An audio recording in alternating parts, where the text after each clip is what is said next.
제가 그 5호 전차 판터의 모형을 갖다가 하나 갖고 왔는데요. 판터 전차가 첫 데뷔를 하게 되는데 뿌드득뿌드득한 소리가 나면서 뻗는 일들이 많았다고 합니다. 기어에서 그 문제가 발생했다고 합니다. 전문용어로 빠가가 나다. 비틀어서 닿는 면적을 많이 하는 게 헬리컬 기어라고 하고 피니언 기어가 쓰이는 데가 양꼬치 굽는데 그 기계에도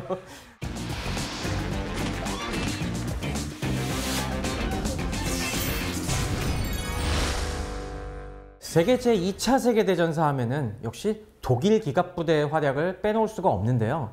이 독일 기갑부대가 1940년 프랑스를 침공해서 단 6주 만에 석권을 해버린 다음에 진짜 전성기를 누렸죠. 그러면서 1941년에는 포의 끝을 소련으로 돌리게 되는데요. 소련에 처음 침공할 때만 해도 당연히 소련쯤이야 확 밀어버릴 수 있을 거라고 자신을 했습니다.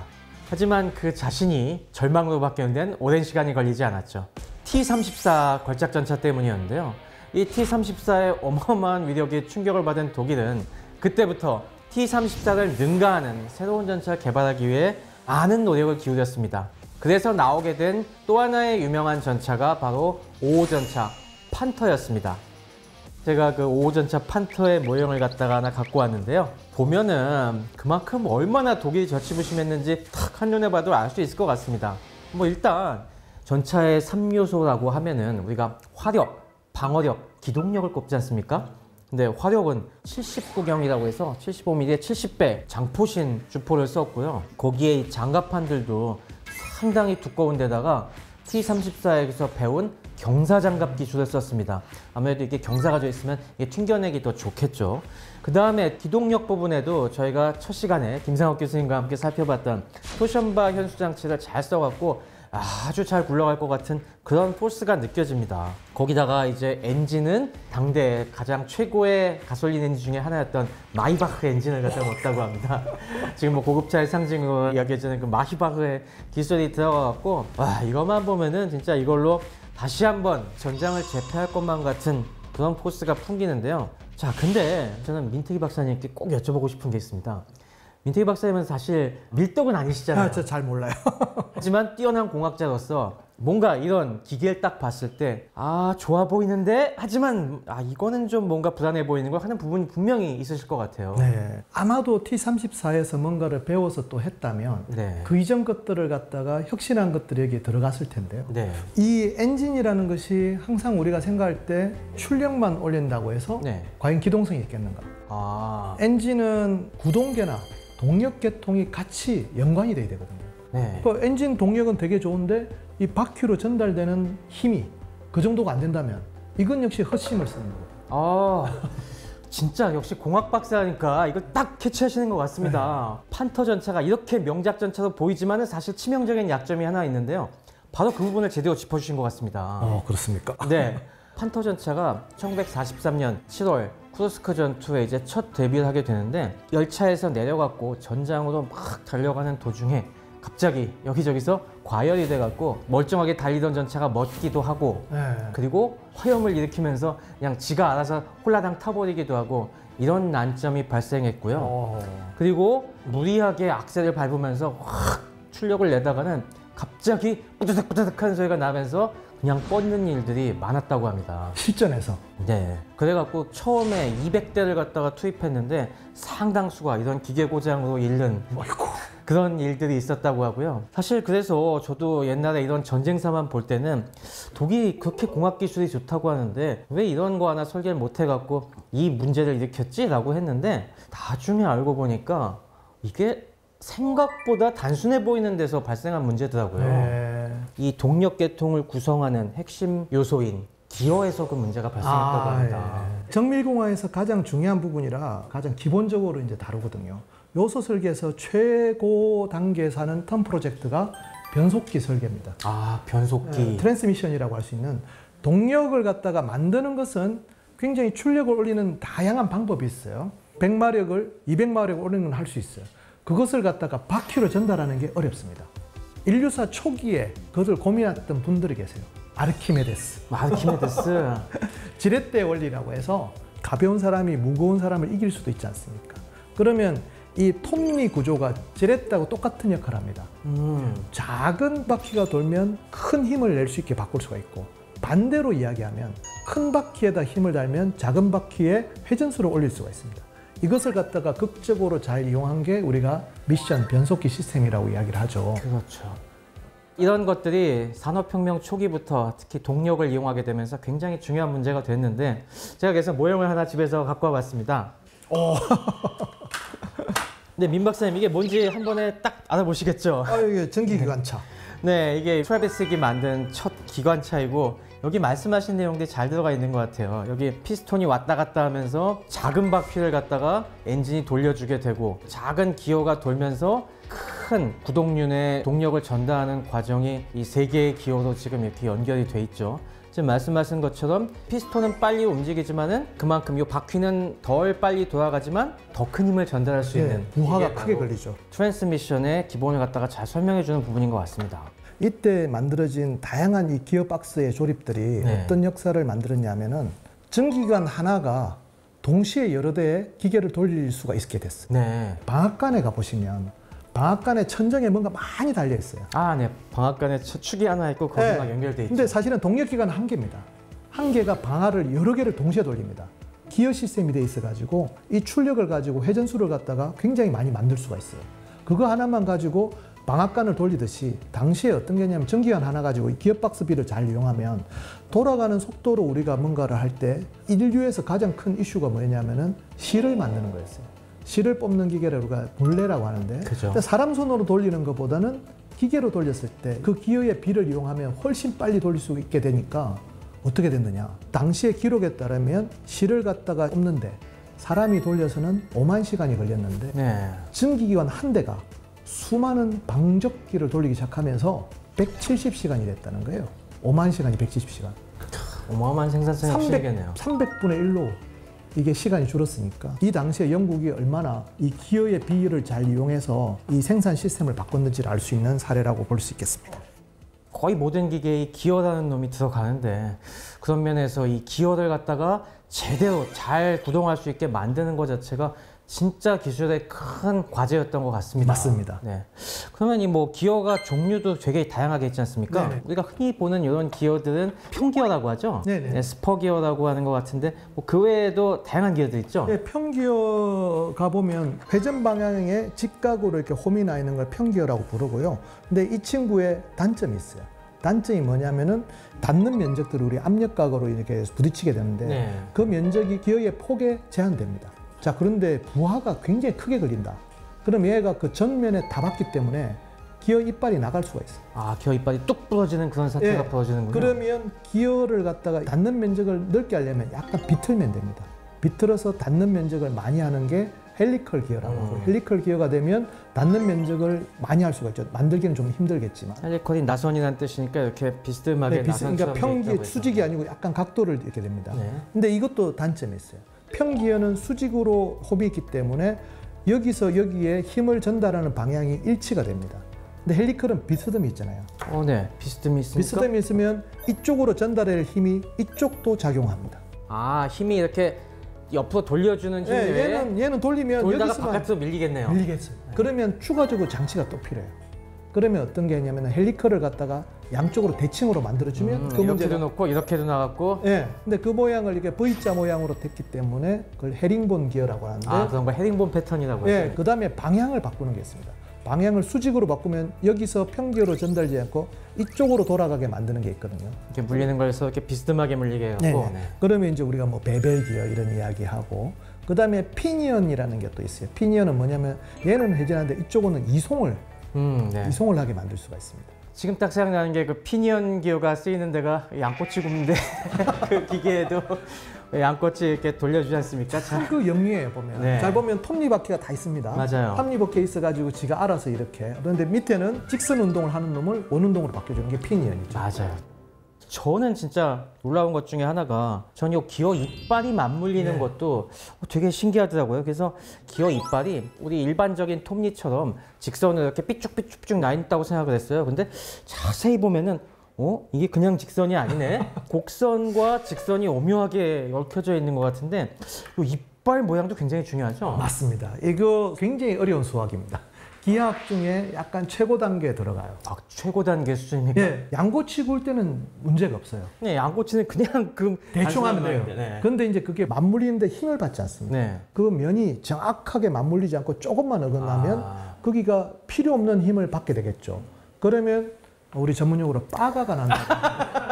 빠가? 우리 나사를 이렇게 돌릴 때 불량 나사와 좋은 나사의 차이는, 좋은 나사는 힘을 들이지 않고도 진짜 그런 경험 많이 했어요. 손만 해도, 왜냐하면 정밀하게 했기 때문에 그렇습니다. 네. 그게 이제 등급이 낮으면 낮을수록 힘을 줘도 빠가가 납니다. 네, 막 중간중간에 걸리기도 하고. 근데 그게 공차에 따라서 이 정밀도 모든 게 다 등급이 다 정해집니다. 이것들을 갖다가 처음에 연구하신 분이 계신데 누굽니까? 아마 최 박사님 아실 텐데 조사이어 윌라드 깁스라는 분이 계십니다. 깁스요? 예. 그 깁스가 여기서 나옵니까? 예. 제가 통계물리학을 전공했거든요. 네. 당연히 통계물리학에서는 엔트로피 같은 개념에서 당연히 깁스가 굉장히 중요한 분을 배워갖고 당연히 물리학자시겠거니 했는데 기계공학에서는 기어 치형을 갖다가 설계하신 분. 또 그런 어려운 부분까지. 수학, 그러니까 수학을 잘하셨기 때문에 정밀한 기어의 치형이라는 게 수학 공식으로 이렇게 말씀을 드릴 수밖에 없는 그런 것들인데, 예를 들어서 우리가 선반으로 뭔가를 동그란 걸 깎았을 때 19.1cm를 깎을지 18.99를 깎을지는 원이기 때문에 딱 대면 그대로 깎이죠. 얘는 기어 이빨 하나하나가 그 곡면을 가지고 있어요. 그러게요. 그게 잘못되면 아까 말했지만 문제가 아주 크게 생기는 겁니다. 그러니 이게 얼마나 어려운 기술이겠어요. 아니 그 뭐 하나하나 설계하는 거 계산하는 것도 어렵다는 건 알겠는데 우리 또 민 박사님이 지난 3번의 시간 동안 강조하신 게 생산 기술 아니겠습니까? 그럼 이렇게 복잡한 걸 도대체 어떻게 대량으로 생산할 수가 있는 거죠? 그러니까 여러 가지 기술이 있어서 처음에 뭐 손으로 만드는 사람도 있었고 뭐 여러 가지 기술이 있었겠죠. 이걸 대량 생산이 되도록 한 기구가 있습니다. 그게 바로 이겁니다. 이겁니까? 호브라는 거고요. 이거를 돌리면 치형을 만들면서 지가 알아서 기어가 돌아가면서 자동으로 깎입니다. 얘를 돌리기만 하면 돼요. 그래서 치형을 깎는 거기 때문에 이건 역시도 굉장히 정밀하게 만들어야 되거든요. 그리고 강해야 됩니다.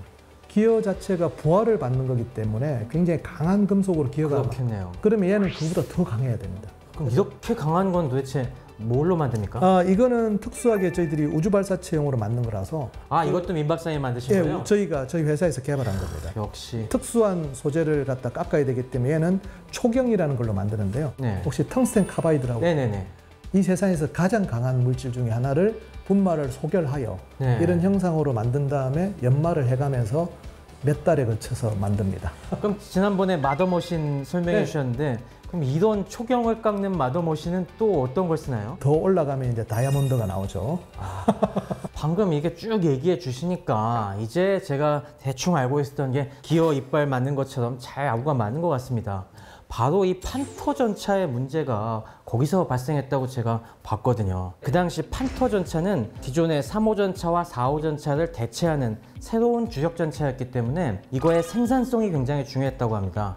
당연히 뭐 미국은 어마어마한 생산력을 바탕으로 M4 셔먼 전차를 뭐 수천 대 수만 대씩 만들고 있는데 독일 전차 그만한 생산성을 확보하기가 쉽지가 않았다고 합니다. 그렇죠.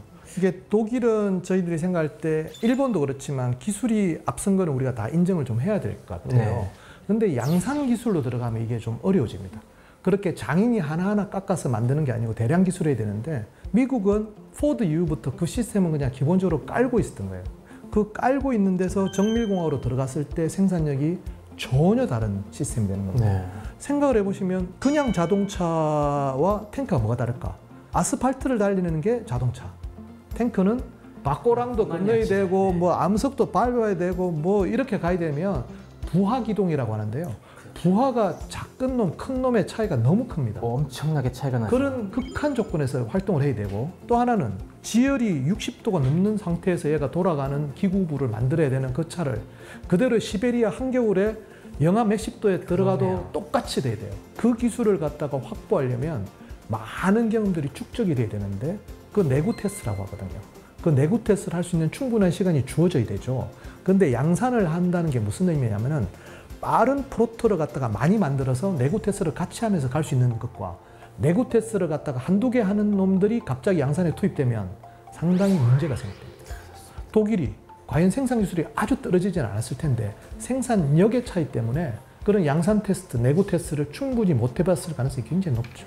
맞습니다. 바로 그래갖고 이게 설계를 할 때 가장 고민됐던 부분 중에 하나가 여기였다고 합니다. 이 무한궤도를 움직이는 맨 앞에 있는 스프라켓, 이 부분에 동력을 전달할 때가 문제였는데, 엔진에서 축을 통해서 변속기 전달하고 마지막에 스프라켓을 돌리기 전에 계속 그 단계마다 감속을 시켜야 하지 않습니까? 네. 기어로. 근데 마지막에 들어가는 기어가 종감속기, 파이널 드라이브라는 부분이 있는데, 이 파이널 드라이브에 어떤 기어를 쓸까가 큰 고민이었다고 하더라고요. 그 당시에 물론 이 5호 전차 판터를 만들기 전에 이미 6호 전차 티거라는 또 하나의 이 멋진 전차를 갖다가 만들어냈는데, 그거는 중전차고 그렇죠. 소수만 생산해도 되는 물건이다 보니까 거기에는 유성기어를 넣었다고 하더라고요. 네, 유성기어는 제가 마침 집에 하나 모형이 있어 갖고 와봤는데 이것도 설명해 주시면 좋을 것 같습니다. 네. 근데 여기 딱 보기에도 뭔가 좀 복잡해 보이는 기어가 여러 가지가 있는데 유성기어에 대해서 간략하게 설명 좀 해주실 수 있을까요? 사실은 이 이름이 상당히 서로 혼란을 일으켰어요. 이게 왜 유성일까? 가운데가 돌아가면 조그만 놈들이 따라 주위를 회전하는 거거든요. 네네. 가운데 돌아가는 애가 태양일 거고, 그 다음에 돌아가는 주위에 이런 것들이 플래닛이네요. 행성이 되죠. 그렇겠네요. 그래서 행성 기어가 맞는데 영어로도 플래니터리 기어예요. 네. 왜 이름이 유성일까? 아마 용어가 일본에서 왔어요. 일본에서 와서 그런 것 같습니다. 그래서 뭐냐면은 가운데가 도니까 주변에 있는 행성이 따라 돌면서 전체적인 기어의 감속비는 충분히 주어지는 거죠. 그리고 이렇게 3개, 4개로 분산되기 때문에 부하도 분산이 돼요. 힘이 분산이 돼서 네네. 그럼 더 큰 토크 전달을 할 때 이거 좀 유리하죠. 이렇게 하면. 그래서 이 티거는 유성기어를 써서 종감속기에 트러블 없이 비교적 안정적인 구동을 하는 데 성공을 했는데, 문제는 유성기어 좋다는 건 알지만 판터에다 유성기어를 집어넣으려니까 이게 너무 복잡해갖고, 구조가 복잡하다 보니까 기어 깎는 기술 자체를 몰라서가 아니라 바로 기어 깎는 공구 날을 갖다가 생산하는 게 어려워서 그 당시 이걸 채용을 못했다고 합니다. 이게 전략 폭격을 할 때는 무엇을 갖다가 처음에 상대방의 전투력을 상쇄시켜 만들까? 업스트림과 다운스트림이 있으면 다운스트림이 완제품 시장이잖아요. 업스트림을 죽이는 겁니다. 업스트림을 죽이면 하나씩 무너져 내려요. 그 첫 번째가 마더머신을 없애버립니다. 공구회사들을 없애버리면 마더머신이 작동 못하고, 그렇죠. 그 다음에 작동을 못하게 멈춰있을 때 마더머신 회사를 없애면 밑에 계속 하부 구조들이 무너지기 시작합니다. 이게 전략폭격의 개념이었고, 그래서 미국의 전략폭격 목표가 볼 베어링이었다는 게 굉장히 유명한 얘기죠. 그래서 이 판터의 종감속기 부분에 결국에는 이 깎기 쉬운 평기어를 넣었어야만 됐고, 그래서 그 문제가 생길 걸 알면서도 이렇게 만든 게 판터의 치명적인 약점이었다고 하더라고요. 그와 대조되는 것은 계속 말씀해 주신 이 천조국은 또 달랐다. 천조국의 대표적인 주력 전차였던 M4 셔먼 전차 같은 경우는 파이널 드라이브에 헤링본 기어를 썼더라고요. 종감속기에 이 헤링본 기어를 갖다가 역시 대량 생산해서 넣을 수가 있어갖고, 그래서 셔먼 전차가 화력이라든가 방어력은 조금 약하게 보일지 몰라도 기동성은 굉장히 좋았다고 하더라고요. 그래서 아무리 부하를 걸어도 무리 없이 착착착 이제 잘 돌아갔다는 거 보면은, 야, 역시 미국의 생산 기술이 확실히 독일에 비해서 몇 수 위였구나라는 걸 느낄 수 있는 대목 같습니다. 우리가 남들이 못하는 것을 만드는 것을 최고의 기술이라고 생각할 수도 있겠어요.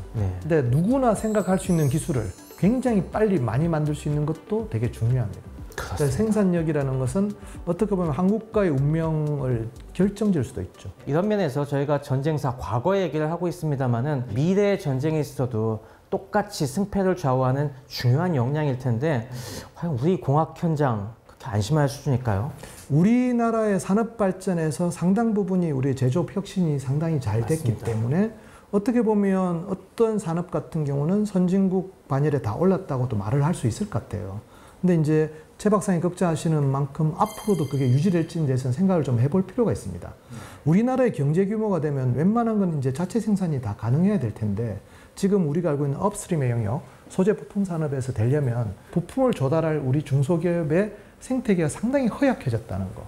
이것들은 좀 생각해 볼 필요가 있을 것 같아요. 우리 부품 산업이 어느 정도 생태계, 최소한의 생태계는 유지해야만이 대기업 이걸 만들 거 아니에요. K9 자주포 잘 만든다고 했는데 거기 나오는 기어박스를 우리가 못 만든다라는 말이 나오면 어떡합니까? 근데 그걸 갖다가 무한정 국내 산업에 이미 떨어진 생산력으로 버틸 수는 없는 거거든요. 그러려면 제조업 또는 기계산업이라고 그러면 혹시나 여전히 우리는 하면 안 되는 정도로 가고 있진 않은지를 스스로 생각을 합니다. 이런 인식들의 전환들이 조금 바뀌어야만이 좀 더 할 수가 있고, 저는 이미 이제 지나가는 세대지만 우리 자라나는 세대들은 좀 다른 꿈을 꿀 수 있도록 하는 게 저의 좀 임무인 것 같습니다. 오늘 이 시간에도 느끼셨겠지만은 우리가 우리의 미래를 위해서 무엇을 준비해야 되는지, 미래 세대에게 어떤 역량을 함양해야 될지, 이거에 대해서 굉장히 많은 힌트를 우리 민 박사님께서 주신 것 같습니다. 지난 4주 동안 이렇게 좋은 말씀 많이 해주신 민태기 박사님 이렇게 보내드려야 한다는 게 상당히 전 많이 아쉬운데, 사실 민 박사님과 얘기하고 싶은 주제는 제가 A4 한 페이지도 꽉꽉 채워놓은 게 있습니다. 또 시간을 마련해서 다시 한번 모시도록 하겠습니다. 영광입니다. 감사합니다.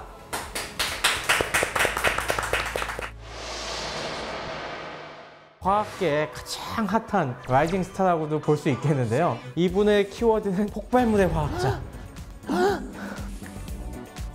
독극물의 화학자로 유명하신 안전 장홍재 교수님을 모셨습니다. 스타트로 끊을 만한 폭발물 뭐가 있을까요? 과산화수소 정도가 시작으로 좋지 않을까. 깨져서 산소가 발생하는 반응이 빠르게 일어난다면 우리가 걱정하는 폭발이 되고, 과산화수소의 추진력을 이용하면 좋겠다. 그래서 나온 유명한 ME163 코메트. 과산화수소가 정말 산소를 만들어내는가를 간단하게. 그러네. 여기 김도 많이 맺혀 있습니다. 과산화수소를 구성하는 결합이 깨지다 보니까 그 강력한 폭발력을 공급해주는 중요한 원천이 바로 다 과산화수소다.